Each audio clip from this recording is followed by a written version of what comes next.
नमस्ते दोस्तों, मैं हूं अमितेश और आज मैं आपको वहां ले आया हूं जिसने दुनिया को पढ़ना सिखाया।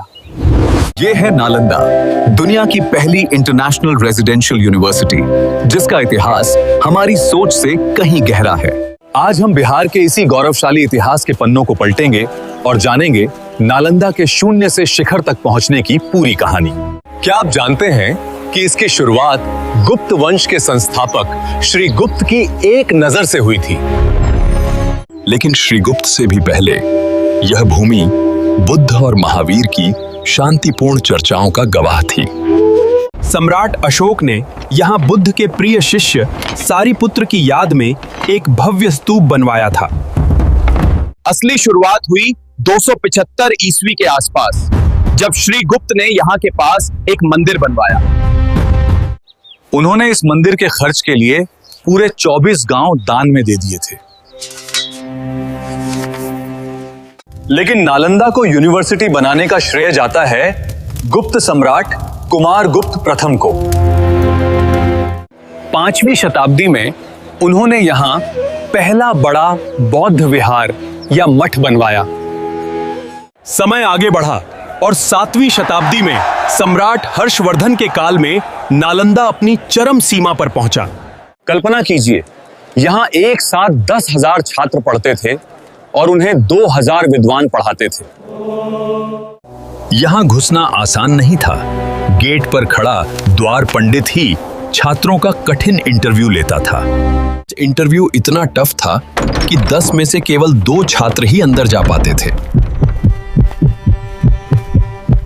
अब बात करते हैं उस खजाने की जिसे दुनिया धर्मगंज कहती थी, नालंदा की लाइब्रेरी। इसमें 3 बड़ी इमारतें थीं, जिनमें सबसे मशहूर थी 9 मंजिला ऊंची रत्नोदधि। बाकी 2 का नाम था रत्न सागर और रत्नरंजक। यहां लाखों पांडुलिपियां थीं। वेनसैंग जब यहां आया तो उसने अपनी आंखों से वो देखा जिसे देख आज हमारी रूह कांप जाए। ये दीवारें 6 से 7 फीट मोटी थीं, ताकि गर्मियों में ठंडक और सर्दियों में गर्मी बनी रहे। यही वो पत्थर का बिस्तर है जहां छात्र अपनी चटाई बिछाकर सोया करते थे।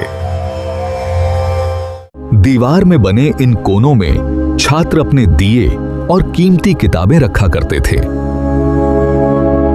नालंदा की ड्रेनेज व्यवस्था आज के शहरों से भी बेहतर थी। सारा गंदा पानी ढकी हुई नालियों से बाहर जाता था।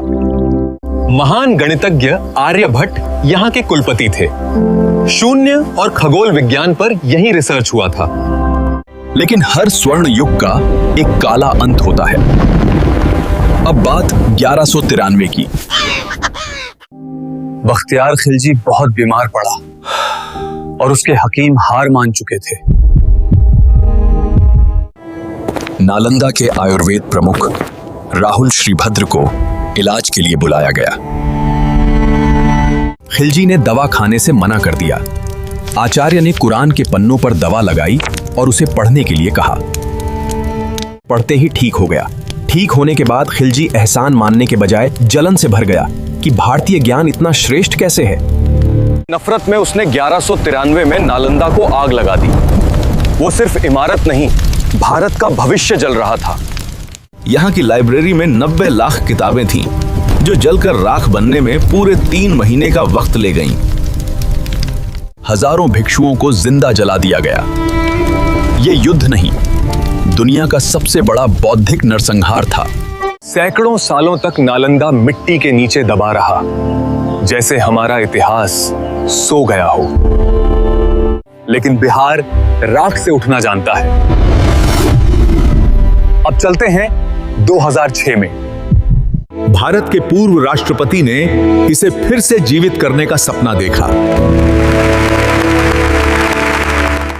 उनके विजन और बिहार सरकार की मेहनत से नए नालंदा की शुरुआत हुई।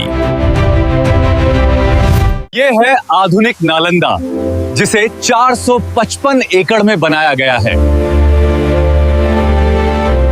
यह भारत का पहला नेट जीरो कैंपस है। यहां सब कुछ सोलर और इको फ्रेंडली है। यहां 100 एकड़ में जल संचयन के लिए पुरानी तकनीक का आधुनिक रूप इस्तेमाल हुआ है। नई लाइब्रेरी भी स्तूप के आकार की है, जो प्राचीन और आधुनिक ज्ञान का संगम है। आज यहां 30 से अधिक देशों के छात्र पढ़ रहे हैं। नालंदा फिर से ग्लोबल हो गया है। 2016 में यूनेस्को ने इसे वर्ल्ड हेरिटेज घोषित कर हमारे गौरव पर मुहर लगा दी। एक तरफ हमारी महान विरासत है और दूसरी तरफ हमारा भविष्य। अगर नालंदा नहीं जला होता तो आज विज्ञान के क्षेत्र में भारत कहां होता? सोचिए, यह हमारी बिहार की मिट्टी की ताकत है। हम गिरकर संभलना जानते हैं। नालंदा कल भी महान था, आज भी है और कल भी रहेगा। मिलेंगे अगले वीडियो में बिहार की एक और अनकही कहानी के साथ। मैं हूं अमितेश। जय बिहार, जय नालंदा।